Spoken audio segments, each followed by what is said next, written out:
주말 아침부터 국민의힘에서 큰 뉴스, 대형 뉴스가 쏟아지고 있습니다. 김기현, 윤재옥만 빼고 모든 당직자, 임명직 당직자가 총사퇴한다고 밝혔습니다. 그러니까 유상범 수석 대변인이 조금 전에 발표를 했습니다. 김기현 대표를 제외하고는 임명직 당직자 모두가 사의를 표명을 했습니다. 이철규 사무총장, 박성민 전략기획부총장, 배현진 조직부총장, 박대출 정책위 의장, 박수영 여의도 연구원장, 강대식 지명직 최고위원, 그 다음 유상범, 강민국 수석 대변인 모두가 포함이 됐습니다. 그러니까 선출직 최고위원들 또 선출직인 김기현, 윤재옥을 빼고는 모두 사퇴하겠다라고 밝혔습니다. 3일 전에 강서구청장 보궐선거에서 예상 밖의 큰 패배를 당한 책임을 지고 모두 물러난다라고 했습니다. 오늘 오전에 사의 표명은 이철규 사무총장부터 시작이 됐습니다.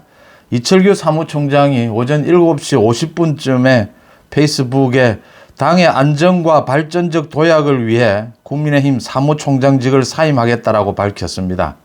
하루속히 당이 하나 되어서 당원과 국민들의 기대에 부응할 수 있기를 간절히 기원한다라고 했습니다.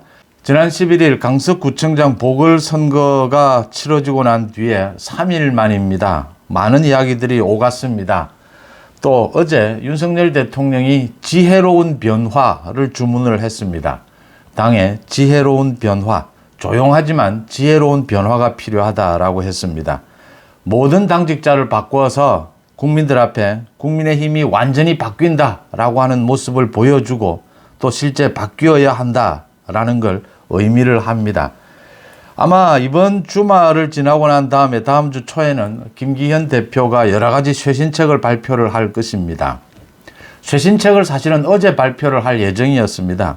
그런데 이 임명직 당직자 총사퇴를 하느냐 아니면 혁신위나 다른 선거기획단이라든지 인재영입위원회라든지 미래전략위원회 이런 걸 구성하는 것으로 넘어가느냐, 이게 굉장히 여러 가지 이야기 전망들이 나오다가 주로 최고위원들을 비롯해서 많은 사람들이 좀 더 국민들 앞에 과감하게 바뀌는 모습을 보여줘야 한다. 거기에 윤석열 대통령이 지혜로운 변화가 필요하다라고 주문을 하면서 김기현, 윤재옥 또 선출직 최고위원을 빼고는 모두 임명직 당직자 전원을 교체를 하기로 이렇게 결단을 내렸습니다. 이 지금 임명직 당직자 대부분이 윤석열 대통령과 호흡을 오랫동안 맞춰왔고 잘 맞추고 있는 사람들입니다. 이러면 이제 총선을 앞두고 윤석열 대통령과 호흡을 잘 맞출 수 있는 지도부 구성이 새로 되어야 하는데 어떤 방향일까, 이제 이게 또 관심을 끕니다. 그런데 지금 총선 기획단도 이제는 발족을 할 때가 됐고 좀 빠르긴 하지만 또 인재영입위원회도 발족을 할 때가 됐습니다. 총선 준비에 본격적으로 들어가야 할 때가 됐습니다. 총선 준비에 조금 빠른 감은 있지만 강서구청장이 보궐선거 패배로 인해서 총선 준비가 크게 좀 앞당겨졌다, 이런 의미로 받아들여집니다. 어차피 총선 준비에 들어가게 되면 이 당의 리더십은 물론 당대표는 그대로 있지만 이 총선 기획단이라든지 공천관리위원회 쪽으로 힘의 균형은 넘어가게 됩니다. 또 선거가 가까워지면 선대위로 힘의 균형이 넘어가게 되죠.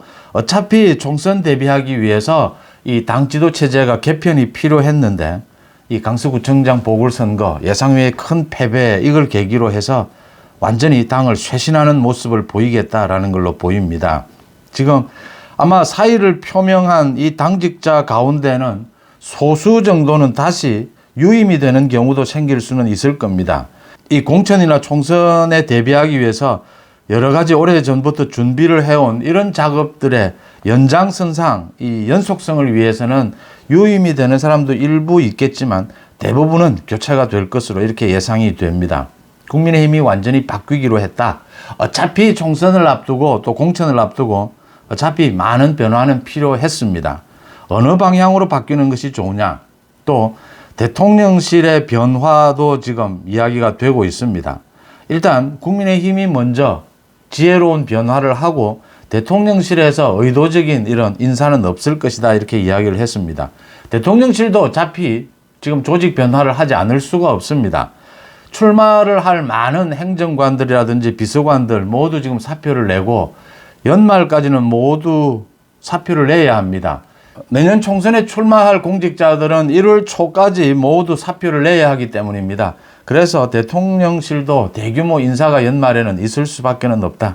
점차적으로 인사를 해 나가겠다, 이런 것으로 비춰집니다. 김기현을 빼고는 모두 바꿨다.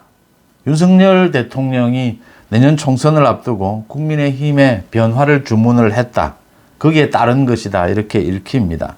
이제 다시 국민의힘 지도부도 구성을 해야 하고 대통령실도 연말쯤 대규모 서서히 이렇게 인사를 해 가다가 대규모 인사가 있을 수밖에 없다.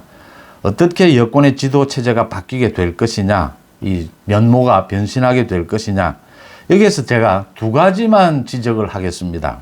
대통령실 하나, 국민의힘 하나입니다. 먼저 국민의힘부터입니다.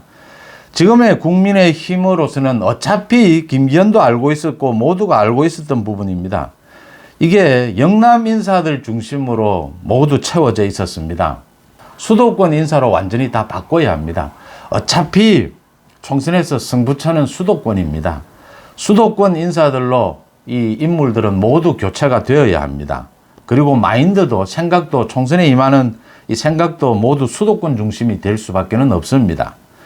그래서 수도권을 중심으로 했을 때 몇 가지 생각을 할 부분이 있습니다. 이 수도권에서 각종 논란을 일으키는, 대표적으로 지금 안철수와 이준석이 갈등을 빚고 있습니다. 정리를 할 필요가 있습니다. 뭐 수도권 인사 중에서 가장 그래도 이 유력한 사람들은 이번 강서구청장 보궐선거에서도 띄웠다시피 안철수와 나경원입니다. 어디까지 안고 어디까지는 이제 선을 그을 것인가. 그 다음 선을 긋는 것은 이준석, 유승민 등 선을 그어야 한다. 이런 부분을 분명하게 정해야 합니다. 어차피 수도권 인사들을 당 지도부에 영입을 하고 많은 총선 대비 이런 책임자 자리를 맡게 되면 수도권의 인사들은 윤석열 정부와 결이 좀 다른 이런 주장, 메시지를 할 가능성이 높습니다. 이제 그런 것까지를 모두 끌어안아야 합니다. 그래야 외연 확장이 가능하다라고 하는 것입니다. 뭐 지금 이야기가 나오고 있는 민주당의 소위 반명 인사들이 공천을 받지 못할 텐데, 민주당이 쪼개질 텐데 거기까지 끌어안아야 한다, 뭐 이런 이야기도 나오고 있습니다. 그게 가능하려면 수도권 인사들을 많이 이렇게 지도부에 영입을 해야 하고, 또 수도권 인사들은 좀 각자 윤석열 정부의 이 기조와는 결이 다른 그런 메시지 주장을 하더라도 그게 포용이 되는 이런 분위기가 만들어질 수밖에 없고, 그러자면은 이제 선을 그어야 되는 부분, 어디까지 포용하고 갈 것이냐, 이걸 분명하게 해야 된다라고 하는 것입니다. 그렇게 해야 대통령실과는 다른 국민의힘만의 정치력, 국민의힘만의 어떤 정치적인 움직임이, 독자적인 움직임이 나와야 이게 서로 보완 관계가 되면서 외연 확장이 가능하다라고 하는 것입니다. 그 부분을 가장 염두에 둬야 하고요. 대통령실은 홍보를 좀 강화를 해야 합니다. 국민들과의 소통을 좀 강화를 해야 합니다. 윤석열 대통령, 윤석열 정부가 가고자 하는 방향에 모두 많은 국민들이 동의를 하고 있습니다. 그런데 이 방향이 얼마만큼 우리의 정부의 미래에, 우리나라의 미래에 도움이 되는가, 또 윤 대통령이 하고 있는 일들이 이 외교적인 문제, 우리나라가 가는 방향이 얼마나 중요한 것인가, 또 민생 살피기, 어려운 국민들에 대해서 얼마나 따뜻한 정부인가 라는 그런 기획들도 많이 하고 그런 정책들도 많이 발굴을 하고, 이런 정책 발굴은 국민의힘도 마찬가지로 해야 합니다. 국민의힘이 독자적인 정치 영역을 만들어낼 줄 알아야 합니다.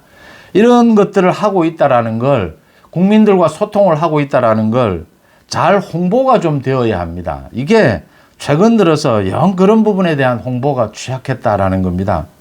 물론 윤석열 대통령도 여러 가지 이념적인 문제를 이야기를 너무 강조를 한 부분도 있고, 또 스태핑도 중단이 되어 있고 기자회견도 거의 하지 않고 있습니다. 이런 상황을 보완하기 위해서라도 대통령실에서 이 윤 대통령이 국민들과 얼마나 스킨십을 하고 있고 소통하고 있고 어려운 국민들에 대해서 따뜻한 정부가 되기 위해서 얼마나 노력하고 있다, 이런 부분을 좀 부각시켜 줘야 하는 것인데, 이 부분이 사실은 굉장히 취약해져 왔습니다. 처음에는 좀 했는데 지금 지난 한 6개월 동안 거의 아마 찾기 힘드셨을 겁니다. 국민들이 느끼지를 못한다라고 하는 겁니다. 아무리 뭐 일을 잘해도 국민들이 알지 못하면 그건 이제 선거에서 표로 반영되지는 않습니다. 그런 냉정한 현실을 좀 파악을 해서 이제 어차피 당은 새로운 모습으로 갈 수밖에 없었습니다. 이 대통령실도 마찬가지입니다. 총선을 앞두고 어차피 바뀌어야 될 부분이었는데 이 매를 먼저 맞았다라는 부분이죠. 강서구청장 선거에서 대패를 하면서 이 국민의힘부터 완전히 쇄신이 일어나야 합니다. 수도권 중심으로 일어나게 되고 수도권 인사들이 대거 들어와서 대통령실과는 결이 다른 좀 더 확장된 많은 정치적인 독자적인 영역을 보여줘야 합니다. 정책 개발도 해야 합니다. 대통령실은 지금 윤석열 대통령의 장점과 단점이 뚜렷하지 않습니까? 그 부분을 잘 파악을 해서 윤석열 대통령이 얼마나 어려운 국민들의 어려운 민생을 살피는 데 노력을 하고 있고 또 국가의 미래 장래를 위해서 어떤 방향으로 국정을 이끌어가고 있다는 걸 이 홍보를 국민들과의 소통을 굉장히 강화해야 합니다. 그러니까 윤 대통령식의 소통 방법을 빨리 찾아내야 합니다. 이게 도어 스태핑과 기자회견이 없어지고 난 다음에 공백이 되어 있다시피 합니다. 이 부분을 메꿔야 한다. 이번 아마 주말을 거치면서 국민의힘도 완전히 바뀌게 되고 쇄신하는 모습을 보이고 대통령실도 연말까지는 점차적으로 완전히 바뀌는 이런 모습을 보여주게 될 것입니다. 여권은 총선 준비에 이제 본격적으로 돌입했다. 이렇게 해석이 되는 대목입니다. 송은재TV 마칩니다. 고맙습니다.